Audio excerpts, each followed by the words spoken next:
我想回一个问题，你们还记得最开始玩的MOBA游戏是什么吗？虽然现在最耳熟能详的MOBA游戏基本就是DOTA英雄联盟了，但我其实最初接触的还是初中时玩的喜团，当时真的就是一有时间就喊他同学去黑网吧玩上2局。还记得我最喜欢玩的还是赵云和夏侯渊，尤其是夏侯渊风声一出来就跟他狂晕别人，单挑特别爽。后来英雄联盟火了之后，基本全班都开始玩这个了，那次就是比谁的段位更高。我当年皮城白银山，同学还要说我吹牛吧，怎么可能这么高段位？回到现在，英雄联盟这游戏也玩了10来年了，偶尔还会时不时上线打打灵活下棋，但总感觉现在玩的人也是越来越少了。大部分人现在主要时间都放在手机上。想玩MOBA游戏的话，手机上也能满足你，根本不需要去费劲开电脑。说是这么说，但这些MOBA手游都有些年头了，有时还是想找些新的游戏试试看。结果就在前几天，我刷到个视频，叫什么《决胜巅峰》。其实挺久之前我就有刷到过这个游戏，只见在国外好像有点名气，但我没想到这游戏竟然能入围今年 TGA 最佳电竞游戏的提名。就5个提名里面只有这1个手游。虽然 TGA 含金量越来越低，但这游戏能被提名就感觉是有点东西的。后面我就好奇去搜了一下，结果发现这游戏今晚正好有个发布会，那我都要看看这游戏到底有没有说法。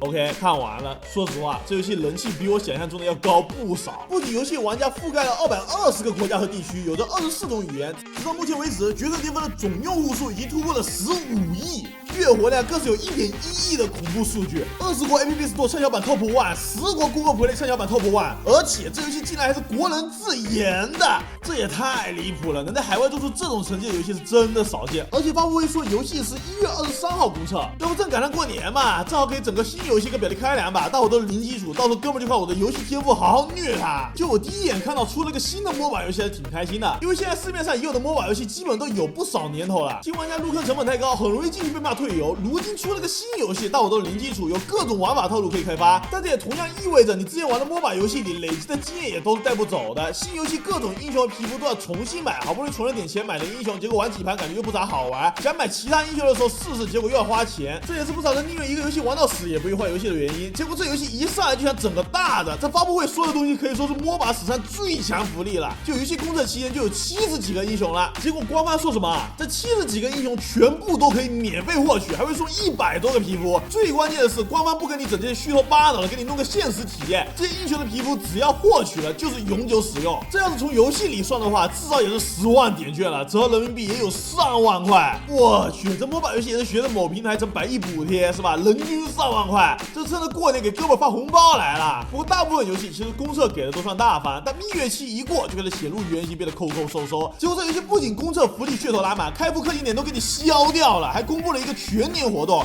只要你把排位就能领工资，瓜分5000万人民币。不是说偷换概念，说等价点券什么的，是真金白银的5000万。该说不说，这波给的真挺大方的，而且这是国服公测，还准备了国分地图、神度以及国分英雄武则天。这武则天也太帅了，气质直接拉满，而且强度也挺不错的。不仅中路法师里手上长的，当然还是全民所说的团控，伤害也高。不得不说，这国服公测的牌面的确是拉满了，而且开服还会有一个重磅 IP 联动，我们甚至可以在MOBA游戏里面抽全环。是啊，这游戏开服就联动 SNK 的全环，巴神、莉安娜和雅典娜会在公测期就直接登场。小猪在 JTT 2个必打1下午，现在可以直接在手机里跟朋友 PK 了。不过官方能不能搞快一点啊？哥们还是比较想玩不知火舞，赶紧端上来吧。发布会看完之后，我还挺期待这游戏的。从目前游戏的质量上也看得出，这游戏在海外爆火也不是没有道理的。但同时也让我有点疑惑，既然已在海外打出了一片天，如今却返回来做国服，不仅竞争对手多，还会打破目前MOBA手游的舒适圈，会不会有点吃力不讨好？不过关于这点，发布会里官方也是说出了自己的理由，听完还是挺感慨的。决胜巅峰作为一个全球流行的游戏，怎么能少了国内市场？并且我们中国MOBA战队已经有1160天没有拿下MOBA项目的世界冠军了。从制作组的这个理由出发，再回到他们公测说的那些福利，公测是